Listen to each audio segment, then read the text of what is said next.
of walls and shattered shields when the age of men comes crashing down. But it is not this day. This day we fight. Good morning, Vietnam! Greetings and salutations. Oh, hi, Mark. All right, I ran out of patience. It's showtime. Hello and welcome back to In Retrospect. My name is Matt, and as always, I am joined by Brady. Brady, how are you? I'm doing very well today. This is an exciting one for me. Dude, how many hours were you at the theater in the past 3 days? 10 to 11, maybe. How many movies did you watch in those 10 to 11 hours? Just 3. Just 3. Yeah. So today, if you haven't figured out by the title yet, by the thumbnail, or by watching 3 movies in 11 hours, talking about The Lord of the Rings. Now, this one is weird for me. And I haven't told Brady this yet. I think this is going to be one of the first pods that we're going to be playing very different. Well, there's going to be very different opinion here. There's going to be some like matching opinion, but to let y'all in on a little secret, The Lord of the Rings doesn't completely work for me. I understand I'm in the minority here, but Brady, however, I'll let Brady tell you his thoughts. Brady, what's your thoughts on The Lord of the Rings? The Lord of the Rings is the greatest fantasy novel ever written, adapted into the greatest trilogy of films ever made. And it's a miracle that it's happened like that they pulled it off the way they did. So I want to be very forward. I'm just going to let you talk primarily about what you liked about the movie, because I told you off pod, this stuff is so dense that I have no idea a lot of the things that's going on. I can, obviously there's things in here that I can tell what's going on, but holy crap, the entirety of the Fellowship of the Ring outside of, let me be very clear. I am the smallest of all the minorities out here on this take. Outside of one particular scene in the Fellowship of the Ring, I had no idea what was going on. And the first What do you mean? What do you mean? What I mean? Like I feel like the first hour of that movie, and this is like not a complaint as much as, well, it is a complaint, but not so much a complaint against the movie. It just doesn't entirely work for me. Like the first hour of that movie is entirely just give world building, and I personally, and I've told you this before, I am not the biggest fantasy fan. Like, yeah, I think part of the reason I really like Game of Thrones is the palace intrigue, and there was so much of what was going on in the first hour of the Fellowship of the Ring. I just did not care. The movie for me, and I was hinting at this, really did not start until the creation of the Fellowship of the Ring. And then I was like, Peter Jackson's cooking with gas. And then the rest of the movie happened. Dude, like from that moment on, it's like, oh my gosh, man. Fellowship of the Ring is probably my 3rd favorite movie ever made. Okay. And you mentioned that you don't like fantasy. Like, I really don't like fantasy that much. I'm just a very big fan of Tolkien. Sure. And like all of his works and everything. But for me, Fellowship of the Ring is just such a perfect, like... I'm glad, let me stop you just for a moment. Now I want to follow this train of thought. I do want to hear, what's compelling about these movies, because I am just not connecting with it. There's a thing in this movie that I did find pretty compelling, and I'll get to it later on, and I'm sure you're going to get to it too. But I'm not finding the palace intrigue in this that I was finding in Game of Thrones. And obviously I'm not looking for palace intrigue specifically, but like palace intrigue is obviously compelling, right? And so I'm trying to find what that is in this movie or in this set of movies. I mean, that's not really the MO of this series. This series is just very straight up good and evil. Like that's okay. That's fair. That's what you're going to get. And I think that sort of simplification really helps like you kind of juggle all these characters and locations and everything, because there's just like the one big overarching plot that's running through everything. Mm-hmm. Really for me, like what I like about it, I just love the world. I love the aesthetics of everything. And I know like most of that is like created from what Peter Jackson and company did making these movies. But it's very true to like Tolkien's illustrations and like illustrations of the artists who have done illustrations for these series, like the books in the past. Like they even brought them on in the making of the movie. I just like the aesthetics. The characters are so good. I think it's perfectly cast. Sure, I can agree to that. Pretty much everybody is cast perfectly. Legolas is the most like insane character and gets away with so many convenient instances, but Orlando Bloom pulls it off so incredibly well. He does, and they kind of ran into a brick wall trying to do that again in the Hobbit movies, and it failed miserably. but this was Orlando Bloom's first movie. Was it really? Isn't that wild? Like, I guess that makes sense, but I did not know that. Mm-hmm. He really killed it. They filmed these like in. I think they started filming in 1999. Yeah, that sounds right. Did they film them back to back to back? They would have had to, right? Yeah, they filmed them all at once, and then just did reshoots in between each release. Gotcha. Or not reshoots, additional shooting. But I like, not even. Obviously, there's like the extended theatrical cut, like the whole thing about that. The extended cuts for me, I love them because like they really just let you kind of sit and ruminate in this world. Because the books are very much like they take their time. They're very patient. Like Tolkien was very patient. I could tell that. I could tell from the nature of Fellowship of the Ring. So like, obviously, fans are going to be drawn to a longer cut of the movie. Sure. Just due to that. But I mean, you can't ignore that. Like the theatrical cuts were so good. Like they won so many awards. Like it's not like I don't like the people who are like purists about that. Like I don't care which cut you watch as long as you watch the movie. I want to be abundantly clear.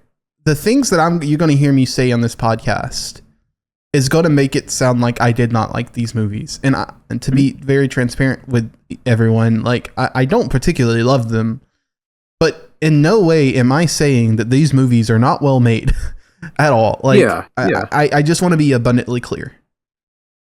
For me, the reason I think the Fellowship of the Ring does not work, and I say this as the stan of Dune, and I think this is more of an intrigue thing and an interest thing. I was bored out of my mind, and I respect the heck out of like Peter Jackson being patient, because that's what Denny does in Dune.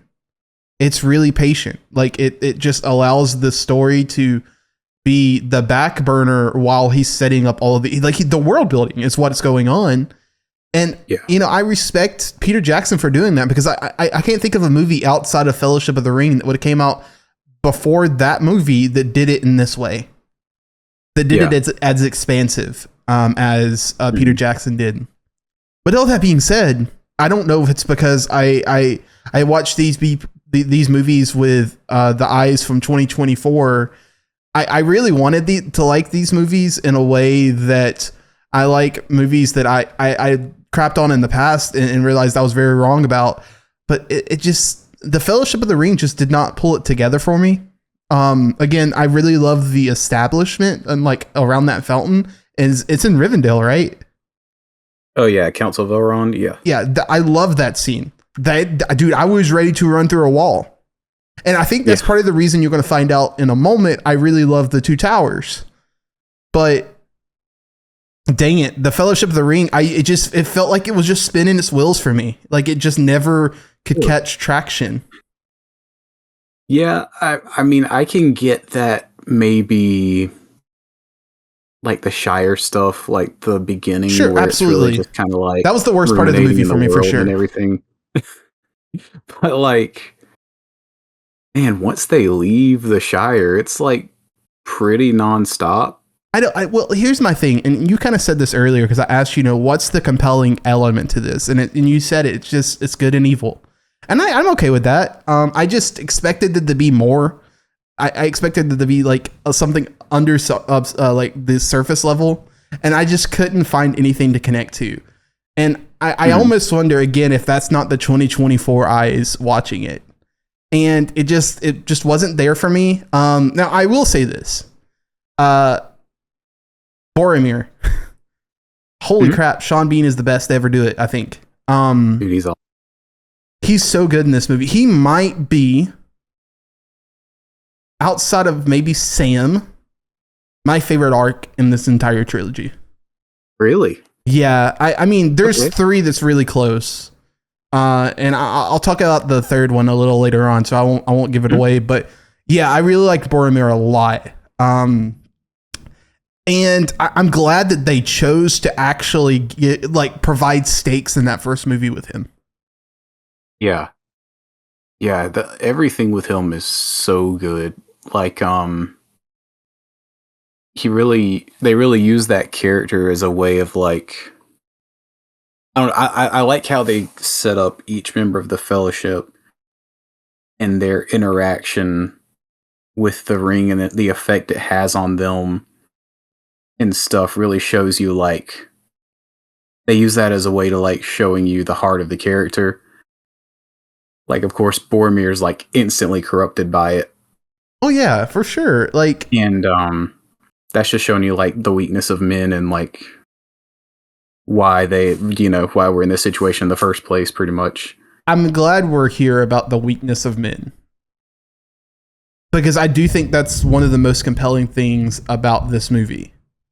Is the idea if you could have something that and then in the world of like the Lord of the Rings, I don't know specifically what the ring will give you. I guess it's just the most powerful being in the world. I don't know, but like the idea that if you could have something and it gives you everything you wanted, would you take it?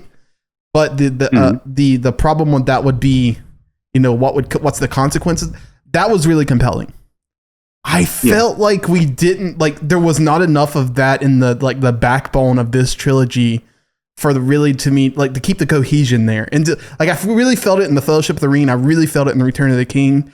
And it feels so ironic that I'm talking about the Two Towers as my favorite, but there was not enough cohesion for me through the entirety of the trilogy. Even when even in their own the Fellowship of the Ring specifically, it felt like there were only moments where the ring was super relevant. I don't know. I can't really put too many words to it because I said this earlier. It's just way too dense. I feel like I should have watched this movie 4 times, and it's just not going to happen for me to really have a really great opinion of what I don't like about this movie specifically. But it just didn't feel like it had enough. It was just very surface level. And again, I don't, that's as much as the book problem, as much as it is the adaptation problem. Yeah. It's definitely one where there's a lot of surface level stuff, but there's also just like a lot of things going on in the background that you probably wouldn't pick up just watching it once. Sure. Like what the ring wraiths are, right? No. The cloaked guys who ride on the horses. I have no idea. The guys who were chasing. Oh yeah. I got you. I was they were very reminiscent of the Dementors for me. I guess you gotta be careful because every character in these movies has 3 or 4 different names. Yes. But so they were gosh, what was I about to say about them? So did you pick up on what they were? Like thematically, or I mean, just like what they are, like their past and everything. not particularly. No. Yeah, so they were like, like the opening of the movie shows.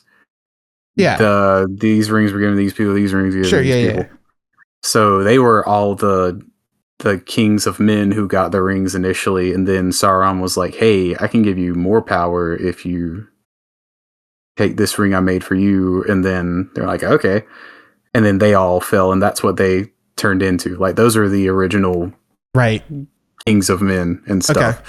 So like, there's like things like that they discuss, but because there's so many things going on, There is. and these are super dense, like you might not pick up on that on a first viewing. Because Yeah. like, these movies are a lot to take in. No, and I don't. Again, I don't want to be disrespectful at all. Like, I don't think these things are bad. It's just not my cup of tea, unfortunately. Mhm. And another thing, like specifically that I just could not get into, was like, is Saruman? Is that his name? Saruman, Christopher Lee. Oh, Saruman, yeah. Like his altercation with Gandalf in the first movie. That was so Throwing weird. each other around. My man's was breakdancing, I think. I didn't know Ian We McKellen needed- had it in him. You needed lightning, and we're pointing our wands as hard as we can at No, each other. dude. Like in I Harry just Potter. needed them to have a conversation and have some animosity. Dude, there was. Like, what are you talking about? I don't know. Like it just felt so incredibly, and I don't want to use this word because it's a very popular word. It's just cringy. Like I couldn't buy into it. I'm talking about Christopher Lee and Ian McKellen, man. I liked Christopher Lee in the Attack of the Clones. Like what Ian McKellen is incredible. I never bought like the animosity there. Man. So that's sad. 'Cause, No, like, I am that's, like, depressed. one of the best things in this series to me. Dude, I wanted to, like, I was so depressed. Like, Mhm. like the whole, like, You Shall Not Pass wasn't super impactful for me. Like, well, here's the thing. I knew it was coming. Again, I've seen these things before. It didn't land in a way that I thought it was going to land. Now, there was other things. There's other things that absolutely do land. Let me be clear. It's just, it felt very, again, like early 2000s in a way that I would have suspected like Spider-Man 2 to age. And it just didn't like work for me, unfortunately. Dude, I wish, again, you got me with that. I am so one. jealous. I am like, please do not take this as me just like crapping on it. Like I'm not, I am jealous actually. Like I want to love and appreciate these. I envy someone who can watch a movie and love it. Like, and I know that I'm missing the boat on this. Like, think of it like someone hyped a movie up for you and then you go see it and it's not the same. Doesn't live up to the like reputation. Yeah. That's what this was like for me. What's that? It happens to me quite a bit, actually. So I get what you're saying. But no, like, I can't tell you a singular item that happened in this movie that dude, I barely remember. Like, I can name like Legolas, Aragorn, Bilbo, Gandalf the White, or is it Gray? One of the two. Sauron, Boromir, Gamgee, Sam, Mary, and Pippin, and that's about it. Oh, Arwen, and yeah, I'm done. So you just named the fellowship. That's good. Good job, man. I try, but no, like I really was pretty pissed off, and this is gonna sound awful. Dude, like I think this is the reason Denny made Dune the way he made it. It literally just ends as Frodo. I didn't even mention Frodo in that. Yeah. How Frodo reached the top of that mountain and it just cut to black. Like I get it. Like I do. Like 100% I understand. But it again, like I told you the other day, it just really felt like they were a part one without being a part one. And that's what Dune is. Like I can understand that. And it didn't feel like a complete movie. I felt like I watched 3 hours of setup And I say that as a person who loves Dune. But this, unfortunately for me, did not have the intrigue that Dune did. Really, I mean, this Fellowship feels much more complete to me than Dune Part 1. Like, Dune Part 1 feels like if they would have stopped 2/3 of the way through Fellowship of the Ring. I mean, you have the book. You've read the book, Dune. I have not. But yeah, to me, like, Fellowship of the Ring just literally feels like cinematic blue balls. Like, that's it. Like, they give you 3 hours of a movie in which it's just setting up the actual movie, which is The Two Towers. And it was really irritating to me because I was not excited about going to watch The Two Towers after watching Fellowship of the Ring. Mm-hmm. Like, I thought of it as a chore. I'm not joking. Like, I was like, I'm so close to texting Brady and telling him, hey, dude, I don't think I can do this.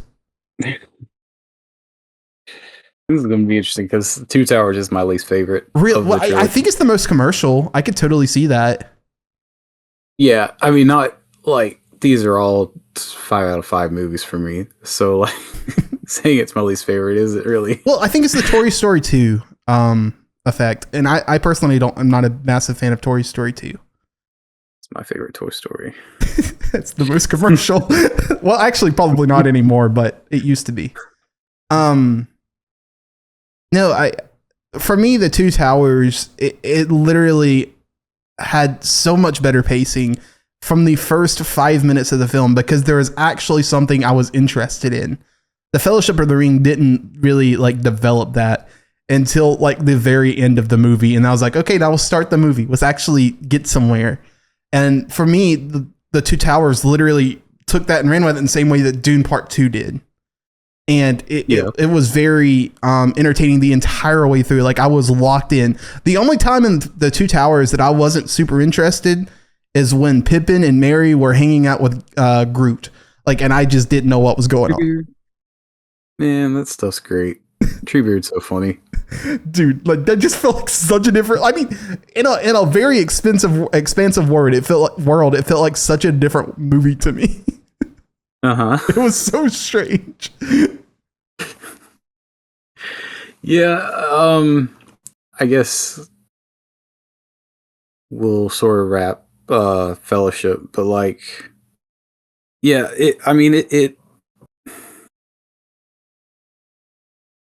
so you just like nothing with the Mines of Moria, any of that? Like, not particularly. I mean, I gave it a 3 out of 5. I didn't really connect with it. I say connect with it because I know it's more me than it is the thing. I just couldn't interact with it. I felt nothing during it. The pacing really made me mad. I couldn't. I kid you not. It was a chore for me to get through it. And again, I totally understand that is way more me than it is the thing. It just wasn't made for me. all right, but. Well, yeah, but I mean, like I said, like I really like Fellowship a lot. But I guess we want to do Two Towers. Yeah, we can talk about that one, dude. I was locked in the entire time of this one. Again, going into this, I was like, dude, I don't know if I can do this. I got to sit through another 3-hour film. I don't know if and then the movie started. And I was like, I'm locked in from the very first moment, because there was like, I think what made this really work for me is, again, like the stakes set up with Boromir, but that doesn't really happen till like maybe the 2/3 of the way through Fellowship of the Ring. And then at that moment I was like, okay, this is actually doing something. And then the Fellowship of the Ring kind of ended like 30 minutes after that.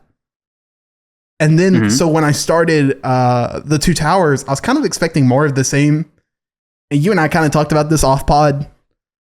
And I said, you know, if this dude does the Dune Part 2 to Dune, like it might work. And I really felt like The Two Towers did that. And I really feel like that was probably the blueprint for what Denny was going for.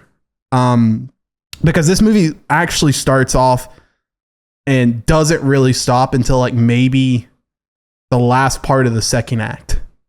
Like the wheels are turning, man. Like it is going down the road very fast. And then obviously when Helm's Deep hits, holy crap. Now, I have interesting thoughts on Helm's Deep, and I loved it, first of all.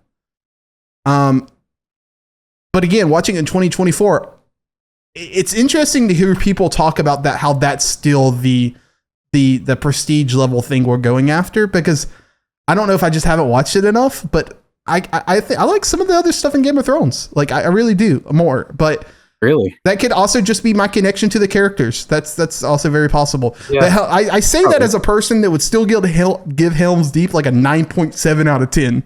Like it's really, really, really, really, really good.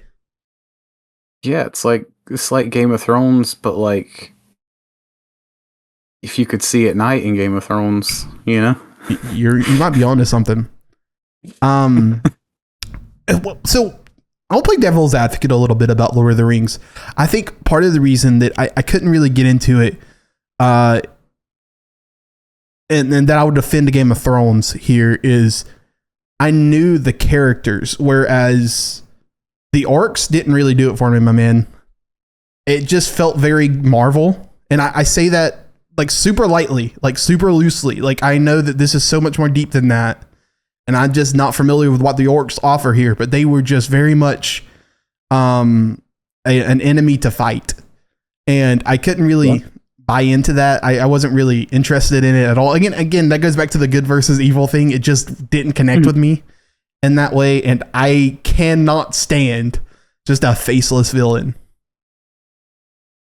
Yeah, like I get that. I mean, yeah, that's really just what it boils down to, though. I mean, it's just you have your like main villains in Lord of the Rings are Sauron, and then like right below him is Saruman, right? And really, just and maybe that's the reason it didn't work for me, is because I just didn't care for Christopher Lee's Saruman, and then obviously I just do not know the depths of what Sauron is and what Sauron does. Because like, I mean, I think the idea that your movie's only as good as your villain really reigns true in this regard for me. Yeah, that's why it's so good.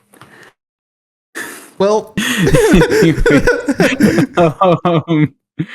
but yeah, it's really just like the overwhelming nature of it, more than just like a face to it. Sure. Really, all you get is an eye to it, quite literally. Sure.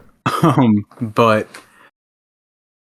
yeah, I mean, I don't know. Like, I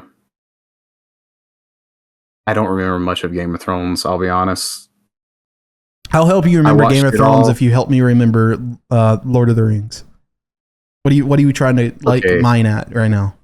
So, like, what was the big fight? I know there's the Battle of Bastards. Like, there's is that the one with like the Jon Snow taking on the talking? Yeah. That's Battle of Bastards. Yeah, I remember that one being the good one. Yeah, that was great because I believe that was Ramsay Bolton, and obviously all the stuff that happened with him and Sansa.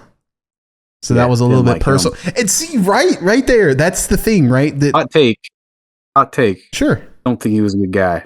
I think he was a very good guy. Don't think Ramsay Bolton was that great of a guy. Yeah, not that great. I like that take. That's a good take. No, but see, that's the thing right there is the Ramsay Bolton, Sansa, Jon Snow of it all. Like, I can see how I would just be overly pissed off, and I could see through Ramsay's eyes. You know, I'm just an awful human being, and I know I'm an awful human being, and that guy probably really hates me because of that reason.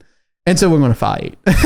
And obviously, them being bad words, it adds a whole different dimension of this like thing. Whereas in Helm's Deep and the other like insane, beautiful battles that are in Lord of the Rings, I didn't really have that.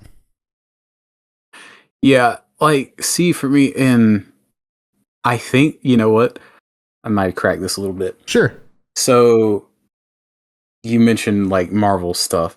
So like for the past, basically every big like blockbuster movie post Lord of the Rings has done this like we're fighting for basically we're preventing the end of the world Yeah. sort of thing going on, which really does not work whenever you do it over and over and over and over again. No. Because it's like, I mean, we know that you're just going to save the day and then we're going to move on and everything.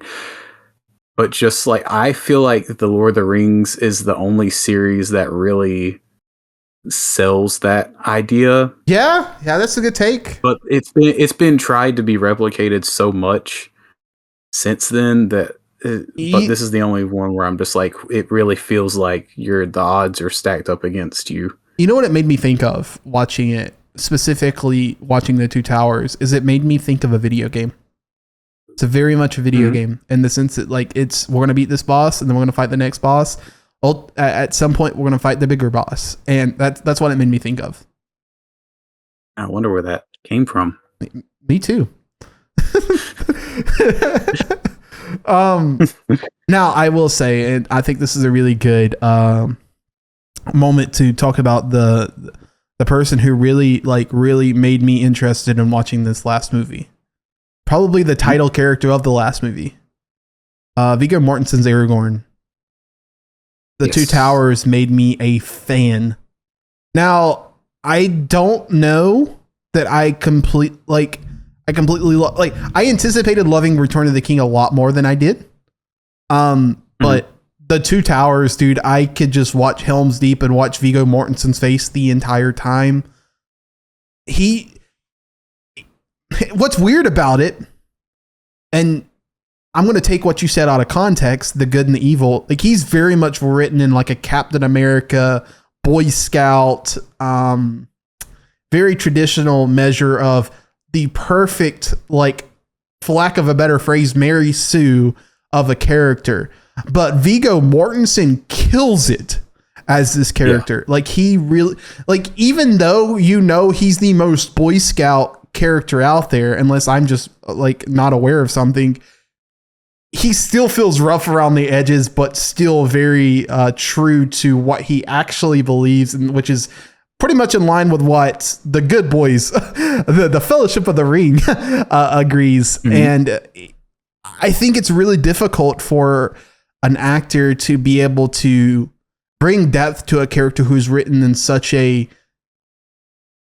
unidimensional way, I guess would be the way to say that. And Viggo just absolutely knocks it out of the park. No, yeah. Like, in terms of fictional characters, like 1 and 2 could flip any day. It's Aragorn and Obi-Wan. Like, those are by far my 2 favorite fictional characters of all time. But man, like, Viggo is a massive part of why I'm such a fan of the character of Aragorn. Like, the stuff he does in this entire trilogy is like next level. I was talking about earlier how there's cringy lines that just does not work for me. And then there's cringy lines that just absolutely work for me. And there's 2 of those lines that are in Return of the King that is delivered by Viggo Mortensen. Yeah. One of those is my friends, you bow to no one. Mm-hmm. And then the other one is dang it, I'm blanking on it. For Frodo. Yeah. Like, those go crazy. Like, no, he sells it, man. I don't know if I'm just not watching enough Viggo or what, but dude, holy crap. Like, I was Viggo really like stunned at how good he was in this. He's so interesting because, like, somebody else was cast in this role. Really? I did not know this. What his name was, and they filmed for like a while, and then they had to part with him. Then they called Viggo, and Viggo was like, I don't really want to do that. And then his son was like, you have to do it. So he did it. And then, like, now he's like one of the biggest Tolkien fans, and like he got super into it. And he was like the big bankable actor coming out of this, but he just didn't want to be like a blockbuster actor guy. So he just did like small stuff after this because he didn't want to do that. Not because he didn't have offers. He had plenty of offers. So I'm assuming based on that and based on what you said earlier, Legolas is what got Orlando Bloom the Black Pearl. Yeah. I'm shocked, and I mentioned this earlier, at how much Orlando Bloom pulls together skating down like Tony Hawking down a staircase. Well, shooting bow and arrow. Like, I do not understand. Like, how has Orlando Bloom not been in like a superhero movie yet? Because like what I mean by this is like he makes stuff that would be on, like, I understand that like Helm's Deep is way more practical than what Marvel does, but that there's stuff that he does that is very evidently green screen. And I'm shocked that Marvel hasn't been like, dude, I will back the Brinks truck up. I need you. Like, I am like, he just pulls it off so well. And like, he is the most, like, all of these characters are really stoic, first of all. And the depths of the characters, but shouldn't be as deep as they are because of that reason. And I think there's complaints with Doom Part 2, and I think Doom Part 2 does it worse than this. And I say that as a person who, again, much prefers Doom Part 2 than this. But these characters are so stoic, and they shouldn't have depth, but they do. Legolas is probably like the poster child of that. Because like, I feel like where Aragorn gets the opportunities of saying these really cringy lines and he really delivers them, I don't know that Legolas does. And he still feels very childlike and wonder and still incredibly stoic, and like you're like not threatened by him, but like you're certainly intimidated. Yeah. To me, like, Legolas is probably the least interesting. Yeah, for sure. Member of the Fellowship. But like, he has the coolest hero moments because he does like ridiculous things and stuff. But yeah, I definitely agree with you on that. The thing, the ongoing joke between him and is it Gimli? No. Yeah, that guy. About how many orcs they're killing or whatever they're killing is so funny. And again, like I don't really care about Grimly or Gimchi or whatever his name is, Gimli, that much. He's probably the one I'm least interested in. But even him, like he feels both like so incredibly brave, but also so incredibly scared at times. And like he really like not like kills that.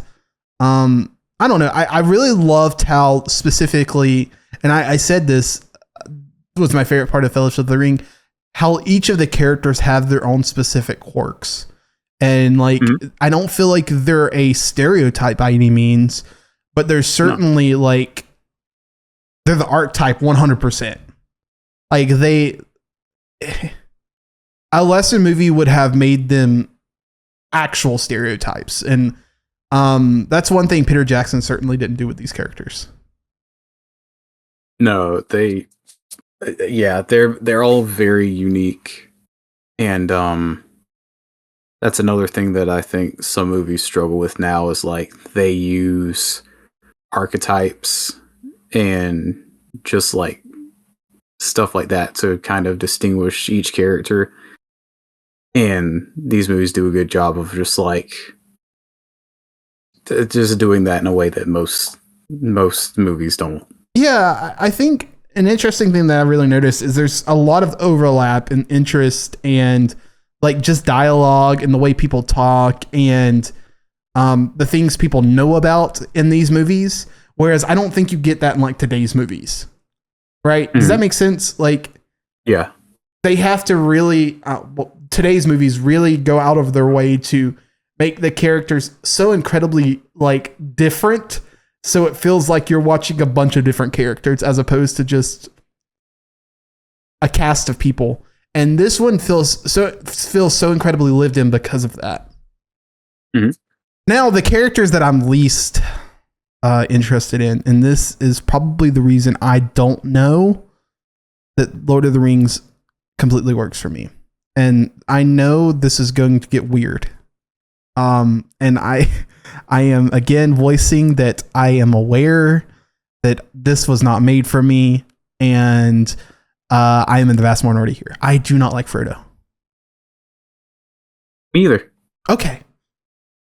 This is not Elijah Wood either. Frodo's pretty lame. Yeah, I just don't like him. This is a really good transition, I think, for Return of the King. The decisions he makes throughout the trilogy does like aggravate me, but I feel like it's really, really amplified in Return of the King.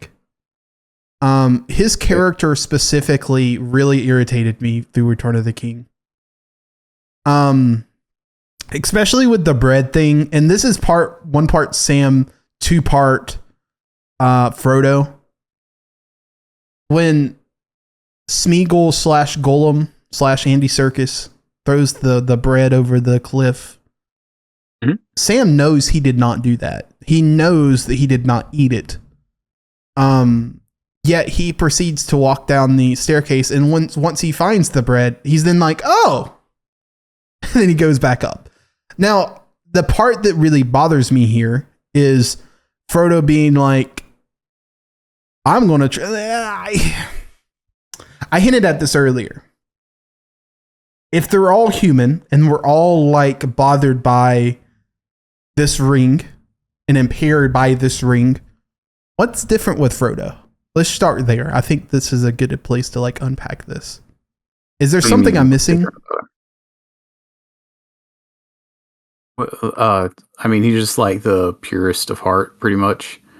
But obviously, as he gets closer to Mordor, the ring like corrupts him more and more. So like he's not even thinking logically or anything, but it's still his burden to bear. So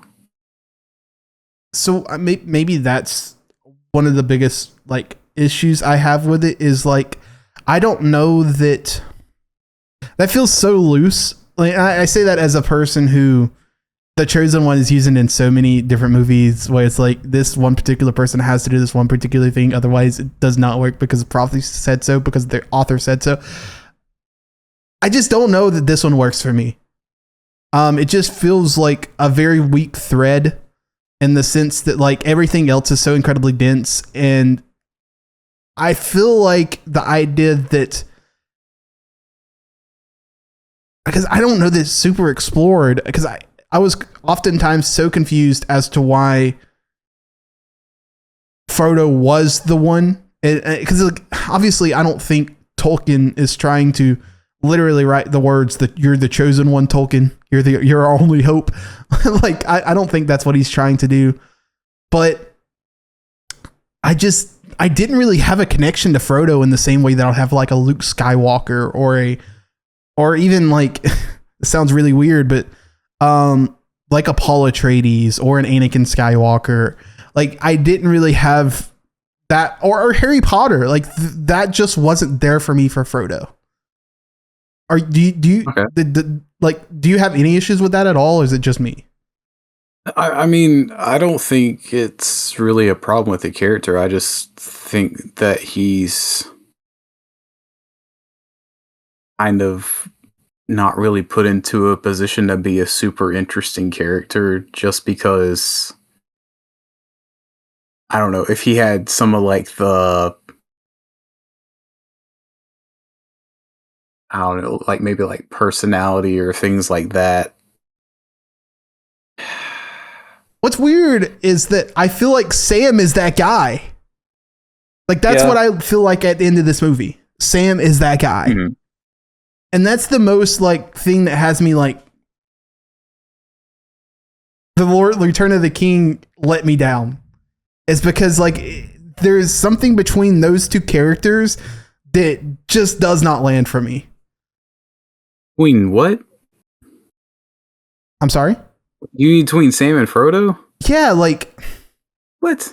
No, that's like the best No. Their relationship of the whole thing. No, okay. Sam carries that, by the way.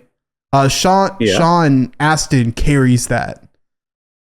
I'm saying that dynamic works, but what I'm saying is that I feel like Sam is the chosen one, like should have been like the chosen one. He feels like he's the most humble. He feels like he's the most meek. He fits all of those characteristics you would label that character that they're trying to present to you. Frodo is. That's what I was trying to say. And for them to say that that's Frodo's character, that's what not landed. That's what didn't land for me. I mean, I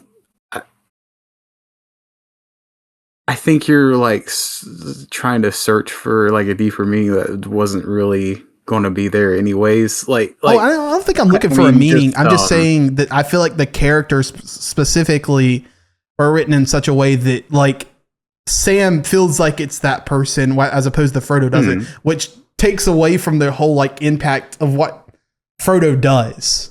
And even like up to the end, like when he does get to the edge, he's like, nope. And puts the ring on and disappears. Like, I kind of get the idea of what you're saying. Like the closer they get to Mordor, the more like influence that ring has over Frodo. I get that. That's fair. They even show it with Sam in a little bit when he has the ring and he grabbed it off screen because that's what the story said. And he gives it to him at the top of the tower. And he struggles with giving it to Frodo at that point. So, like, I get that. That's not lost upon me. Yeah, I just feel like the characteristics of the two that they tend to give Sam some more of the what you would think the like characteristics that Frodo would have is what I was trying to say. Mm-hmm. Yeah, I mean, Sam's the hero of Lord of the Rings. Like, that's kind of... I mean, that's pretty much the story. So, like for real, I mean that's like even Peter Jackson's like, yeah, the third movie that's Sam's movie. Like he's like the main character. Yeah, I don't know that I actually thought that watching the movie though, and that's a pretty big problem. Like I was more irritated. Like, why are we following Frodo? Like I don't like this guy. And again, I want to be abundantly clear. Like, this is not Elijah Wood. That's not his problem. I think might be. You think it might be? I don't think it's. Maybe he's just not delivering the lines in a way. But I feel like it's again just more of a story thing that like I'm just not interested in his character, and I don't feel like he's written in a way that he is. Again, I mean, I don't know.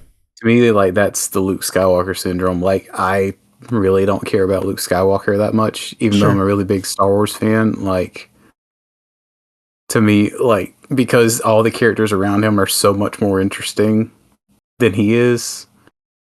Yeah, I think that's kind of like that happens a lot in these sort of hero's journey things where like you have the surrounding characters who are allowed to be more interesting because they don't have to be like this completely pure. That's fair. That's certainly fair. Yeah. I mean, I think Frodo becomes like increasingly less interesting though, but that's kind of also because of like he's losing his agency, you know, like he's just kind of like basically a zombie by the time we get to like the third movie. Now there's also the argument that you could say like, well, Matt, listen, if for whatever reason Frodo was like, yes, I will let you hold the ring, Sam probably just does what Frodo's doing. Yeah. So I mean, I'm aware of that argument. That device though, that like MacGuffin, whatever you want to call it, irritates me more than the freaking birds, man. Like it just. I feel like we got to figure out a way to write that where it's a little bit more, there's a little bit more depth there as opposed to, hey, if you got the ring on, you're going to think this way. And I get it. Like, again, the ring ultimately is attempting to control, you know, like drive its own agenda. I understand that. Like, it's not lost on me in that way. But it weakens it. Like it just does. And I understand. I am not a part of the majority here. I wish it worked for me, but it just doesn't. And I think ultimately that's Return of the King. In a lot of ways, it's got me pressing pause on the Dune Messiah train. It slows down. Like, again, it's more of the storytelling that the Fellowship of the Ring had, and the way that, like, you do get one really awesome battle sequence in it, but also it paces itself very slowly. It's a very patient ending, as opposed to what the Two Towers was. And I didn't really like how, like, we really bloated this particular movie with all of these characters in all of these different places, like a COVID movie or something. Like, they were all over the place, and trying to, like, piece together in my very small brain what each of these dynamics were in these particular scenes when we're hanging out with Aragorn and Gimli and Legolas and a bunch of dead old people, ghosts, and then we're hanging out with Gandalf and, is it Pippin? Yeah, I think it's Pippin, and the guy who sets himself on, like, tries to set himself on fire and then jumps off the like, all of these different things just does not, when the pacing of it does not lend itself to being very coherent, in my opinion. That's interesting. I mean, I don't know. I think this one's like, yeah, I think this one's definitely the best structurally. Real, it's the second best in my opinion. It's just really difficult to follow unless you know the books. I mean, I don't know. This movie won Best Picture, Matt. It's not like it's like. I mean, I get what you're saying, because, like, there's a lot going on. I mean, there really is. Like, and it's jumping around to a lot of different things. That they do finally, like, all come together, but. And again, I think this is, like you've mentioned earlier, this is the sort of, like, you're watching these basically with a fresh set of eyes in 2024, like, where we've been sort of conditioned to, like, long form, like, television, and really like taking our time, like, figuring out, like, having a whole, like, say if this was made into a series, we'd have, like, this be a 2-season, maybe 3-season, like, potentially worth of stuff. Yeah, I totally get that. It would. So I think that's what makes it, like, even more impressive to me, that, like, they were able to do so much, even though it's like 3.5 hours, even theatrically. It's like, well, that's the other thing, the run times. Mm-hmm. If we didn't have so many slow-mo reaction shots, I wouldn't be upset about it. But the amount of like, the Return of the King literally has 17 endings, and all of them in slow-mo. Like, and that's in the theatrical cut. I feel like you can easily shave 10-15 minutes of just slow-mo reaction shots out of this movie, out of all of these movies. Slow-mo reaction shots. Dude, there is no way you're not aware of what I'm referring to. You just mean, like, the scene with I mean a lot of scenes. Like all I can think of is, like, I thought I was watching Michael Bay, but just with a better camera. The reaction to, like, the Eye of Sauron falling, and, like, basically shows all the characters reacting in slow-mo pretty much. Yeah, I mean, that's an example, but yes. There's so much of that in these 3 movies. And it, like, I feel like we could either try to, like, take that time if we wanted to keep that time in the movie, and dig a little bit deeper into, like, some of the dense things that are here, or B, take it out of the movie and make the movie a little bit tighter. Like, I just watching like Sam and Frodo, like just staring at each other as the camera slowly cuts into a little closer of a shot up into their eyes, or just filling the frame. I just don't know that we need that. Like to go from a medium shot to a tight shot to just their eyes. Like I don't know that we need that. Yeah. I mean, I think we do. Just because, like, man, this is like a massive... This thing's like huge. And the way it like really narrows in and gives you these like intimate character moments, I think is a reason why I like these movies so much. Yeah, I mean, I can't deny that, dude. Like, this movie and these other two movies are absolutely the reason, like, we get, like, Dune Part 2 and Avatar and all these other, like, mega size, like, spectacle, like, epic movies. Like, I am not denying that. And there's certainly great, like, character moments in these movies. I am not denying that. But there's so many times with, like, when I think it's in the Fellowship of the Ring, when Elijah Wood and Kate Blanchett are on set and they're hanging out at night. I'm like, dude, I don't understand any of this, and it just, I don't know. It would. The stuff with Arwen and Viggo Mortensen doesn't particularly work for me. Was it her dad or her mom? Her mom, her dad, or her brother? I don't know. Arwen's kin that was like, no, you've got to go to the place of the undying. You cannot marry Viggo Mortensen. Oh, her dad, Elrond, yeah. Like that stuff was just not it for me. Like the amount of times that I've seen this man's like attempt to frown on screen just did not work for me. Like I don't know. Like I'm not trying to pick this apart. I understand I am the vast minority. I wanted to like this. I am very jealous that people see something in this that I don't. But I can watch Helm's Deep over and over again. It's incredible. It's so funny. It's just like everything you're like, I don't like this. I don't like this. I'm like, ooh, that's everything I love about these movies. Dude, I'm just trying so hard to be respectful. Like I hope I'm not being disrespectful.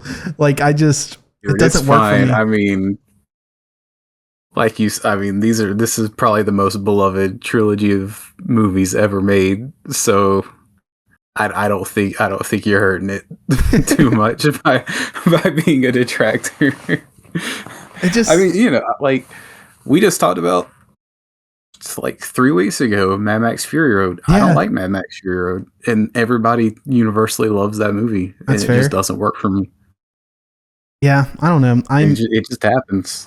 I don't know why Kate Blanchett was in this movie. Like He is the elvish queen of Lothlorien. See, you did a better job than Peter Jackson in 2 seconds.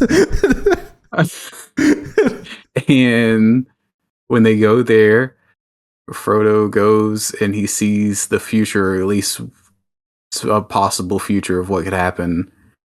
And then he offers the ring to her because he's like, I'm afraid, like, you're this powerful being. You could take the ring. And then she, like, freaks out because she starts to, like, do the thing where it's like, this is what I would turn into if I had all this power. And then she's like, oh, I overcame the temptation of taking this all-powerful ring. And now I can go to heaven, pretty much is what happened. I just know that Kate Blanchett was like, I am Tara, and I'm the most beautiful girl who's ever walked in this earth. I was like, okay. It was just so weird. And then again, like, no, it's weird. Again, when it went full like hocus pocus, I'm like, what is going on? Yeah.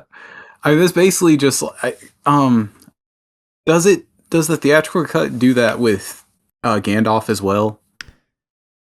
Because I know in the extended edition it does when they're at Bilbo's house and he tries to give him the ring. Oh, I mean, it's a little awkward, to be honest with you. We haven't talked that much about Gandalf. I think Ian McKellen's pretty fantastic, but it's like his character, like his relationship to what's going on, I find just kind of strange. Yeah. In the way that, like, is he like supposed to be like thematically, is he supposed to be like God or something? Like, because he tries to not do things unless he just really wants to do something because he knows inevitably like the worst thing's going to happen. So then he'll step in. Yeah, I mean, he's just like a normal wizard, and then Saruman's like their like lead wizard guy. And then whenever he like passes his test of fighting the Balrog, the demon, big flaming demon guy, remember? Yes. With the whip. Thou shalt not pass. Exactly. So when he fights him, he passes that test, and then like he becomes the white wizard, but then he basically lives through all the eons of time all at once. Cool. And then whenever he comes back, he's like, "Oh yeah, they did call me Gandalf in like one of like this period of time and like the eons that I've existed." It's pretty wild, but like, yeah, I mean, he definitely like tries not to interfere. That's like a big thing, is that he's trying not to interfere until he absolutely has to, which is, I kind of like that, because, or else you just have him just wrecking shop pretty much the whole time. So basically the theatrical scene of what you're referring to circle back here, is like they're hanging out in Bilbo's house, I guess now Frodo's house. And he receives the ring, and I can't remember if Frodo attempts to put it on and he like Gandalf just throws it into the fire, or if he takes the envelope from Frodo and then throws it into the fire. But at some point, like, he just fishes it back out and is like, "This is yours. You're about to go on a journey. Deuces." Oh yeah, well he goes because he's like, I gotta know if this is like the Ring of Power. So he goes and he does all the research and stuff, and it says he goes full Samwise. When it's in the he's like, when it's in the flame, it shows these letters, and then he's like, you gotta throw in the fire. So we throw it in the fire, and he's like, is there anything on? He's like, no. He's like, oh, good. And he's like, wait, there's something. He's like, oh man, dang it, we're about to have like 7 hours. Then the whole thing with, was it Pippin or was it Merry? The eye, like the marble. Oh, the Palantir, yeah. What? It was, I don't know. There's just so many things specifically with Gandalf that I'm like, I love Ian McKellen so much, and dude is doing like the best work ever. But also, like, why ain't Gandalf doing anything at the same time? Yeah. Like, dude is literally sleeping with a marvel to keep Pippin from getting it. And then why not just go throw that off do something else with it? Don't just, like, I don't know, like, just because the movie and the story says it has to be underneath you gotta keep it. Oh, sorry, this made me think of something else. I think it's in the Two Towers. It's either in the Two Towers or Return of the King. When Sam and Frodo are coming down the mountain, they're about to enter Mordor, and like all of these like orc and this army's like approaching the gate, and the gate just like opens like in a weird way. This guy just like, oh, there's someone walking down the mountain, walks over, and they pull the elfish cloak over them, and it suddenly looks like a rock, like a foot away. I couldn't figure out as a viewer if they were hiding behind the rock until when he takes the cloak off. I'm like, now how in the world? It's magic, Matt. Magic. It's magic. Love magic. Yeah. But no, like, I want to be very, very clear for the last time. These movies just don't work for me. And when I say for me, I mean for me. I'm jealous. The Two Towers is 5 stars for Helm's Deep alone. I just wish I had something else in here that I might just watch Helm's Deep on repeat, like specifically just that sequence. I don't know that I'm ever going to watch these again. unless we do another pod in the future, I just don't know if I can. So sad. I might watch them again before the year's over. Dude, I think I feel in similar way the way you feel about Dune and Dune Part 2. Like I totally see like in terms of like storytelling how it's really good, and in terms of like camera work and filmmaking it's really good. It does nothing for me, unfortunately. And Dune Part 2, so close to being like perfect until he fundamentally changes characters. Dude, Lord of the Rings, the entire trilogy, so close to being really good if it were interesting. It's alright, it is to everyone else, Matt. Dude, I wish I had the brain capacity to understand what was going on. I just don't. My brain gives up about halfway through. Anywho, any final words before we get out of this thing? These movies are amazing. It was awesome seeing them in the theaters. If they ever come out in theaters again, I probably won't do that again. Unless it's like IMAX and like recliners or something. Yeah, there's never going to be anything like these again, probably. Unless right. Dune Messiah turns out to be just like make up for all my faults with Dune Part 2 somehow. But yeah, it's a very singular experience, these movies. I don't disagree with that. And I'm so glad they exist. I'm glad that they exist to influence other things that I love. That's what I'll say. All right, there you go, man. I just have some really complex emotions and feelings about this thing. Just from the from an inside out perspective. This is just a very terrible like segue. We're watching Inside Out 2 next week. Anywho, see you guys next week. Bye.